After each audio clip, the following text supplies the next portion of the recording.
इस आदमी ने झूठ मूठ नशा करने का नाटक किया, जबकि वो तो चुपचाप अपने ग्लास की बियर फेंक रहा था। फिर उसने अपनी वाइफ से बोला कि वो बाथरूम जा रहा है और वहां से उसने अपनी ऑफिस वाली साथी को मैसेज किया कि उसके घर आ जाओ मायो खेलने के लिए। वो इंतजार करता रहा जब तक उसकी वाइफ गहरी नींद में नहीं चली गई। फिर उसने उस लड़की को अंदर आने दिया और गेम शुरू किया, लेकिन उसका मकसद कोई अफेयर छुपाना नहीं था, बल्कि उसे पता था कि आज की रात कुछ ऐसा होने वाला है जो उसकी लाइफ पूरी तरह बदल देगा। पिछली जिंदगी में उसी रात उसने सच में शराब पी थी और वो सो गया था, लेकिन अगली सुबह उसके ससुर सास ने आकर पूछा कि उसकी बीवी कहाँ है। वो कंफ्यूज था। उसने कसम खाई कि उसने उसे कोई नुकसान नहीं पहुंचाया। उसका बचपन का दोस्त भी उसके सपोर्ट में आया, लेकिन ससुर ने एक मैसेज दिखाया। उसकी वाइफ के नंबर से एक हेल्प मैसेज आया था। उसे कुछ समझ नहीं आ रहा था। वो बार बार कह रहा था कि उसकी वाइफ तो उसके पास ही सोई थी पूरी रात। फिर सब भागे भागे बेडरूम में गए, चादर हटाई, बेड खाली था। ससुर का गुस्सा फूट पड़ा और उसने आदमी को लापरवाह कहा। हालांकि उसकी याददाश्त थोड़ी धुंधली थी शराब के कारण, लेकिन उसे याद आया कि उसकी वाइफ पिछली रात अपने भाई के साथ गई थी, लेकिन उसका साला सब डिनाई कर रहा था। वो बोल रहा था कि उसने उसे घर छोड़ दिया था और फिर चला गया। तभी उसके कजिन ने कहा कि घर में कैमरे लगे हैं। सब लोग फुटेज देखने चले गए और जो दिखा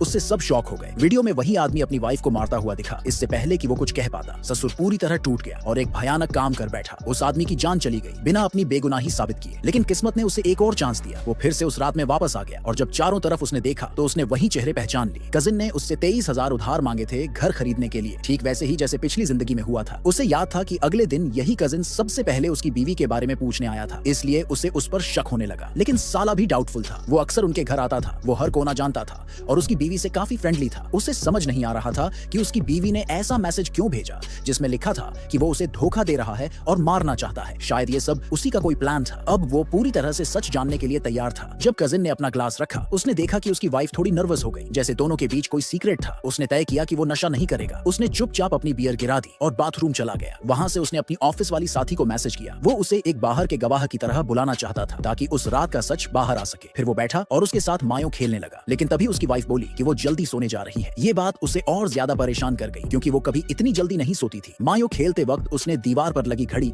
और बाकी सब कुछ रिकॉर्ड करना शुरू कर दिया सबूत के तौर पर। तभी कजिन का फोन नीचे गिर गया और तभी उसे अलर्ट मिला। वो बेडरूम की तरफ गया और उसने देखा कि उसकी बीवी अब भी वहां थी, लेकिन जब वो वापस आया तो कजिन वहां नहीं था। उसने सबसे पूछा तो किसी ने बोला कि वो बाथरूम गया है। वो फौरन बाथरूम की तरफ गया और बाहर खड़ा हो गया। काफी देर तक कोई साउंड नहीं आया। उसने दरवाजा खटखटाया तो कजिन स्माइली फेस लेकर बाहर निकला, जैसे कुछ हुआ ही ना हो। लेकिन जब वो खुद बाथरूम में गया तो उसने देखा कि खिड़की खुली हुई थी और कजिन के जूते में गीली मिट्टी लगी हुई थी। उसी टाइम उसे एहसास हुआ कि असली कहानी तो अब शुरू हुई है।